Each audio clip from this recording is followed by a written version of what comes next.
घायल हो जाती हैं तो सरकार कुछ भी हमें नहीं देती, क्योंकि वो इलाज भी हमें घर से करवाना पड़ जाता है।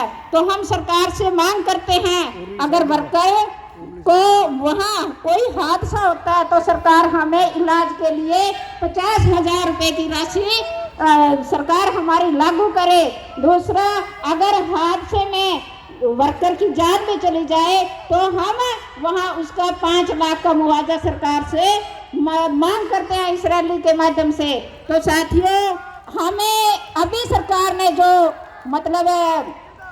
जो सरकार ने हमारा जो नया मेनू लेके आई है, हमारी बहनें, अब जो कर्नाटक के अंदर आज आपको जो पराठा है वो कर्नाटक के अंदर पराठा दिया जा रहा है, और हमारे हरियाणा में क्या जो रागी है वो रागी हमारे बच्चों को दी जा रही है। हमारे बच्चे उस खाने को नहीं खाते तो वो परा फेंकते हैं, लेकिन कर्नाटक के अंदर रागी के लिए तरसते हैं। जहाँ गेहूं खाते हैं वहाँ तो वो रागी खिला रहे हैं, और जहाँ रागी खाते हैं वहाँ गेहूं सरकार दे रही है, क्योंकि ये सरकार की एक सोची समझी चाल है।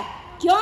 क्योंकि अब ये देखो, जब बच्चे खाना नहीं खाएंगे तो वो बाहर फेंका जाएगा, और वहाँ मास्टर भी उसका विरोध करते हैं। तो जब मास्टर भी लिख के देंगे, हम भी लिख के देंगे, तो सरकार क्या कहती है? अभी शिक्षा मंत्री से बात हुई थी तो शिक्षा मंत्री कहता है कि कंपनी लेने के लिए इसको तैयार बैठी है, अगर आप इसमें ये खाना आप नहीं बना सकते। आपको पता है 5 ग्राम में ना तो पूड़ा बनता है और ना पराठा बनता है और ना गुलगुले बनते हैं। तो साथियों, सरकार ने क्या निकाला, क्या सोच समझ के ये मेनू निकाला है कि 5 ग्राम में, हमने शिक्षा मंत्री के सामने भी ये बात रखी है, अगर एक परिवार में 5 सदस्य हैं तो हम जब घी डालते हैं 1 किलो का पैकेट तो उसमें भी डल जाता है। और शिक्षा मंत्री ये बात मानने के लिए तैयार हुआ, कहते बिल्कुल सही। तो मैं सरकार ने ये क्या सोच समझ के आज जो मेनू जो सरकार ने बनाया है,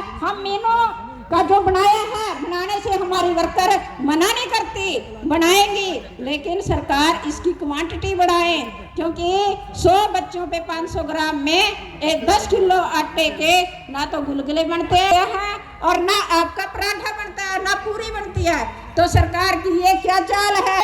ये इसको बंद करना चाहती है मिड डे मील को, क्योंकि सरकार जब टीचर भी इससे तंग आएंगे, आए दिन अब जो हर हित स्टोर लेके आई है सरकार, सरकारी दुकानें, सरकार का जो राशन आता है, पहले तो हमारे समय साथ समूह लेके आया करते थे, जिम्मेवारी उनकी थी, लेकिन आज क्या सरकार ने कर दिया, सरकारी दुकानें खोली गई हैं, सरकारी दुकानों से ही राशन आएगा। उसमें कहीं एक बार जब टीचर लिस्ट बना के भेजते हैं, कभी उनका कुछ सामान रह जाता है, कभी कुछ रह जाता है, तो वो ऑनलाइन बिल निकाल के देते हैं। जब वो उसको टैली करते हैं, वो टैली भी नहीं होते हैं। अब किसी स्कूल में 25 बच्चे हैं और उसको रागी भी देनी पड़ रही है, 100 रुपये किलो रागी है, और उसका आटा भी है, रागी का आटा। जब 25 बच्चा का खर्चा तो पूरा डालना है, हर आइटम डालनी है, पैसे की क्वांटिटी भी 8 रुपये 17 पैसे अपर प्राइमरी और 5 रुपये 45 पैसे प्राइमरी के। तो क्या सरकार इसमें पूरा पाट सकती है? कोई भी टीचर, एक तंग करने वाली बात है टीचर को भी। अगर टीचर पहले तो हमारी वर्कर जैसे कैसे इसको खींचतान के चला रही थी, अब टीचरों ने भी अपने हाथ में लेके देख लिया, वो भी इससे तंग आ रहे, और वो भी ये चाहते हैं, सरकार ये चाहती है कि टीचर भी लिख के दें और वर्कर भी लिख के दें, और ऊपर से एसएमसी की मीटिंग बुला ली जाती है, तो माँ बाप भी लिखेंगे तो हमारी बहनों का रोजगार कहाँ बचेगा? हमारी बहनों का रोजगार नहीं बचेगा, क्योंकि ये चाहते हैं कि ये जो स्कीम है आपकी बंद हो जाए और आप लोग घर बैठें। इसलिए आज हम सरकार से, एक तो 2013 में सरकार ने हमारा जो 1000 रुपये बढ़ाया था, वो भी सरकार ने अभी तक नहीं दिया।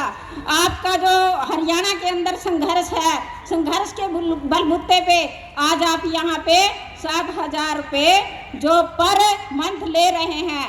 तो हम सरकार से मतलब इसके जैसे ये सरकार ने हमारा मेनू बढ़ाया है, जो मतलब हमारे बनाने से हमारी बहनों को कोई इनकार नहीं है। हम चाहते हैं सरकार से कि हमारे ये 12 के 12 महीने की बजाय करके और इसको ये है कि सरकार पैसे को और बढ़ाया जाए, जैसे कि पंजाब में मिलता है। पंजाब में 12 के 12 महीने मिलता है। जब हम डायरेक्टर के पास जाते हैं मिलने तो डायरेक्टर कहता है कि हमें लेटर दिखाओ।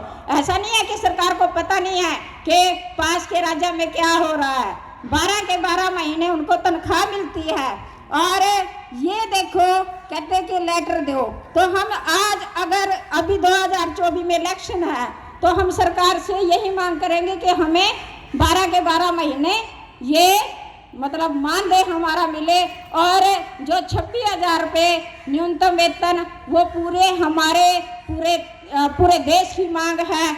और जो ये 1,000 रुपया सरकार बढ़ाती ये पूरे देश में सरकार हमें मतलब पूरे देश का बढ़ेगा। इसलिए सरकार जो केंद्र सरकार हमें 600 रुपये के जो दे रही है तो हम सरकार अगर केंद्र सरकार दे तो हमारा मानदेय 1,000 रुपया और पूरे देश के अंदर बढ़ता है।